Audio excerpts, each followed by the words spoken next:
Following up on your weather coverage now, we have gotten reports of multiple slide-offs and crashes this midday resulting from slick roads in and around Springfield. Thanks for joining us. I'm Lauren Barnes. It also means parts of I-44 and US 60 were backed up even to a standstill at some points. Here you can see this driver even getting out of his semi to try and figure out what's holding things up. In our case, we couldn't even get close enough to actually see the crashes themselves because of traffic. Law enforcement also closed the westbound on-ramp from 65 to I-44 because of an accident on I-44 itself. Farther down the ramp, bottom line here, please be careful if you have to get into your car right now. We have sent a crew out on the roads to check out conditions. This is the view from our very own Colorton Live Drive. This is the windshield, and although roads don't look too bad, we've heard from our photojournalist Tim, who's the captain on this live drive, that he has not encountered any slick spots himself, but there is still a warning. In fact, MoDOT tweeted out just about an hour ago saying that due to the winter weather, motorists are urged to exercise extreme caution. If you're involved in an incident, MoDOT says to stay in your vehicle with your seatbelt on. One of the most important things to remember while driving during these conditions is to slow down. Going too fast can cause you to slide and potentially lose control of your vehicle. Remember to also go easy on your brakes, leaving plenty of space between you and the car in front of you. You can see Tim is doing a great job of that. Multiple car links is what experts recommend. Make sure that if you are heading out for lunch, if you are heading back into work, whatever you are doing, to give yourself plenty of time. If you're fortunate enough to not be out on the roads or have anywhere to go and need to get in your car, make sure you also have plenty of gas, at least half of a tank. Download the Colorton weather app as well as the MoDOT Travelers map, which we had up for you just a moment ago to keep you in the loop. Here you can see the Springfield Metro is in dark blue. That means that roads are mostly covered. Down south in the light blue, that means roads are partly covered, so they're doing better to our southeast. But that, of course, could change as the day goes on. We will have updates for you coming up tonight at 5 and 6 as well.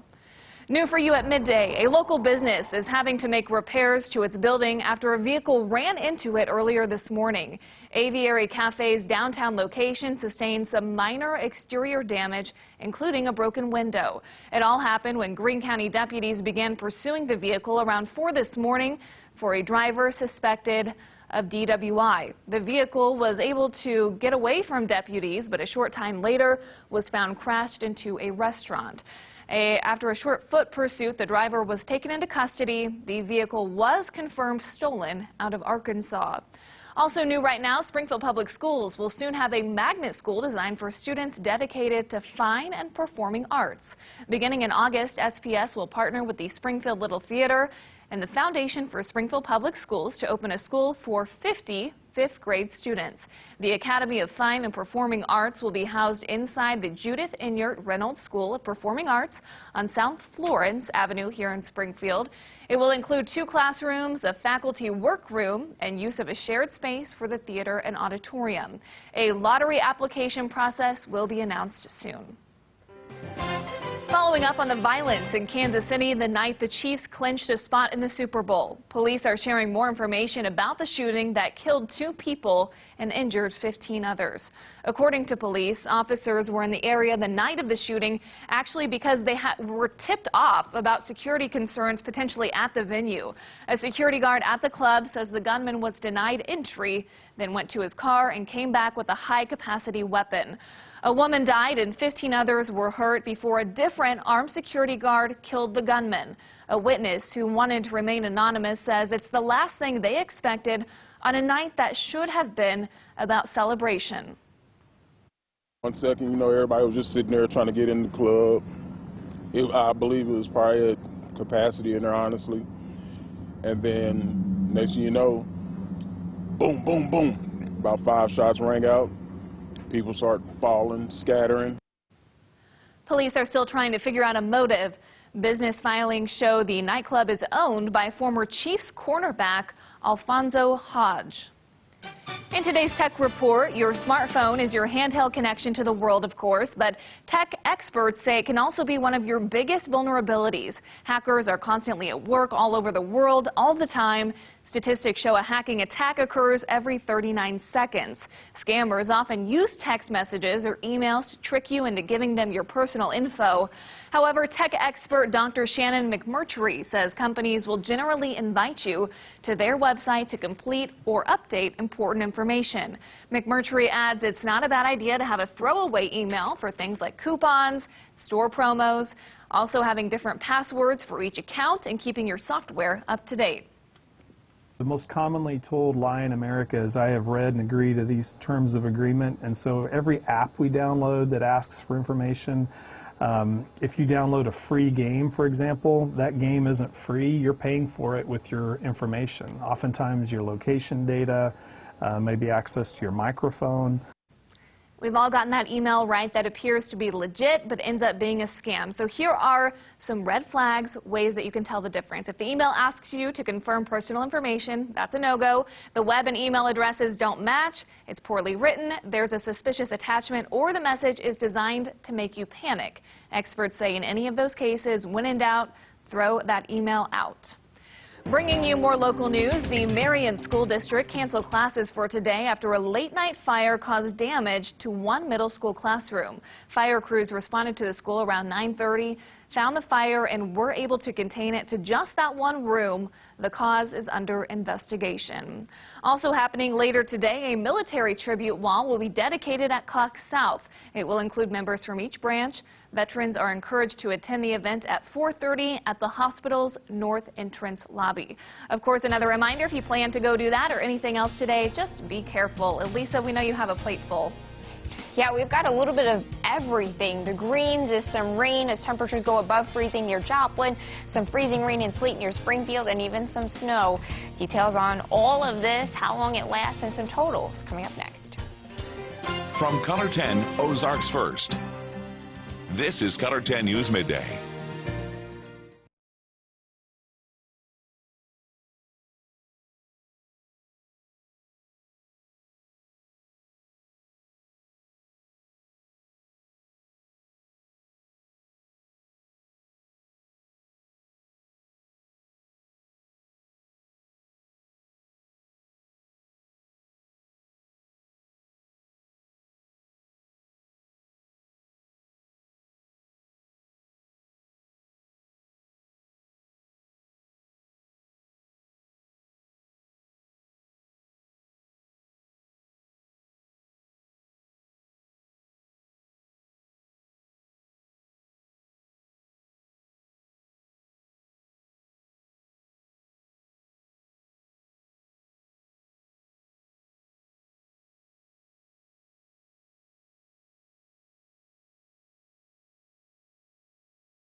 And now weather with meteorologist Elisa Raffa.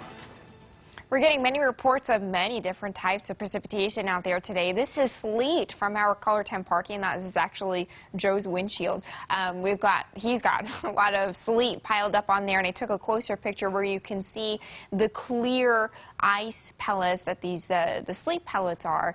We also had reports of some grapple. You see those bigger, more white pellets. Those are grapple. This is from Christy Ross in Lincoln, Missouri, and this has more melting and colliding in its formation, and they look like Dippin' Dots. So again, multiple types of precipitation out there. The winter weather advisory continues for most of the area. It actually was put into effect early in Springfield, so it is in effect now for Springfield and the eastern counties. The Weather Service will cancel these back western counties here at noon because now temperatures are above freezing. So for those back to the west, you're in the clear where it's just raining. The rest of us have those slick conditions. So again, we've seen some accidents already today. If things are slick out there, drive slow and keep that winter safety kit in the car. We've got clouds in Springfield. It's 31 degrees, which is why we've got that freezing precipitation, right? We're flirting with freezing. 36 in Joplin, so that's why that advisory back to the west will be dropped. It's 31 in Springfield, 31 in Mountain Grove, and 32 in Fort Leonard Woods. With these temperatures, again, flirting with freezing,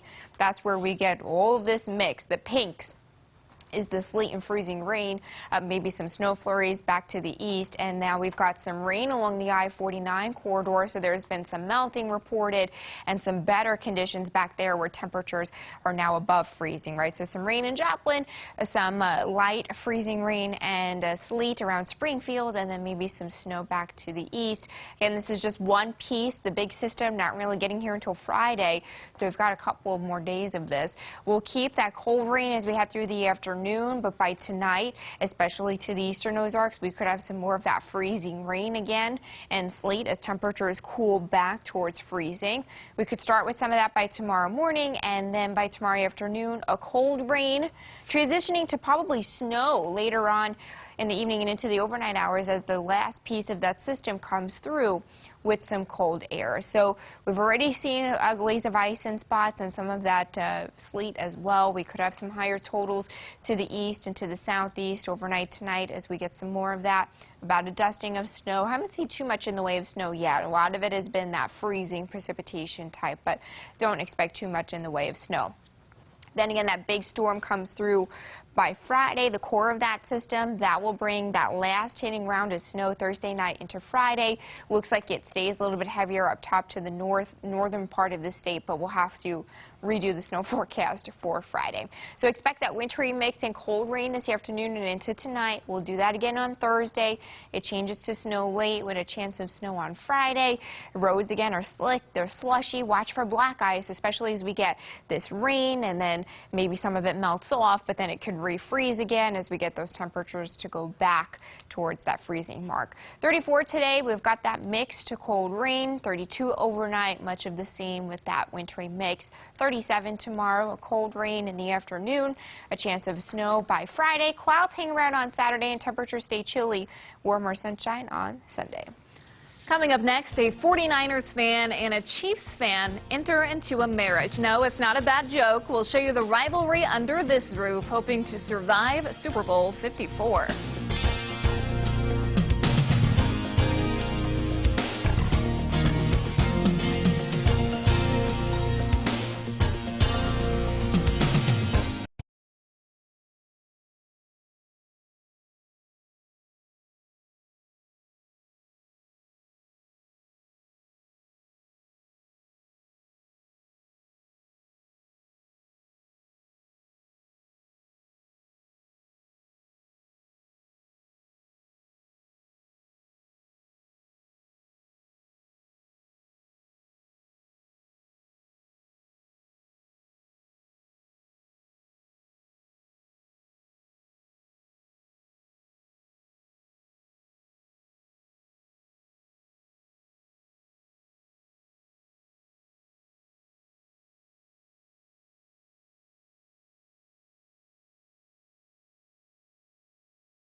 Welcome back to Midday. When Patrick Mahomes and the Chiefs meet the San Francisco 49ers in Super Bowl 54, the Stinson family from Warrensburg will celebrate no matter the winner. That's because their football loyalties lie right down the middle.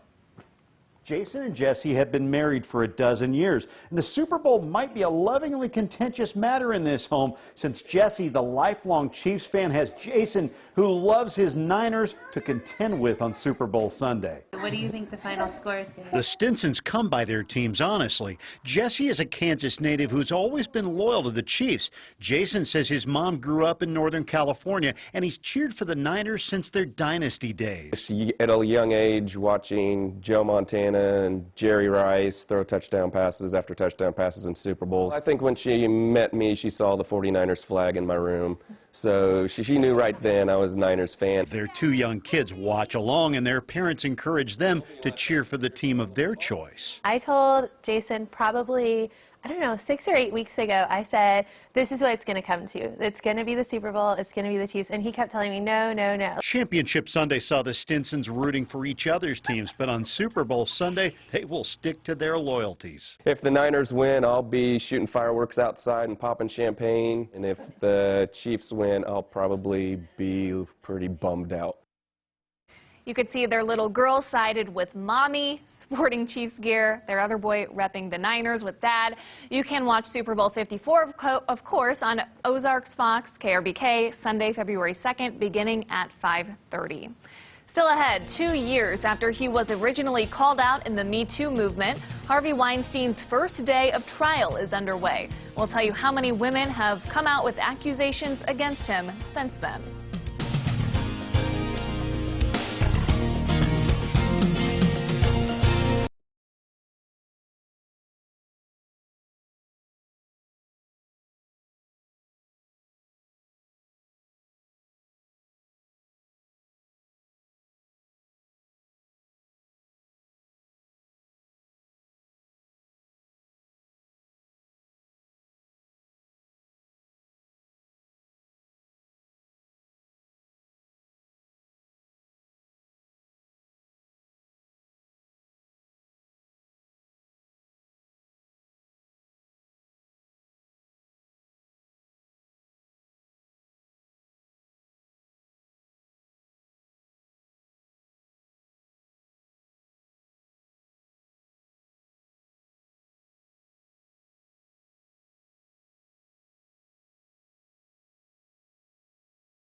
As President Trump travels back from the World Economic Forum in Switzerland, he confirms to reporters rumors of a travel ban extension.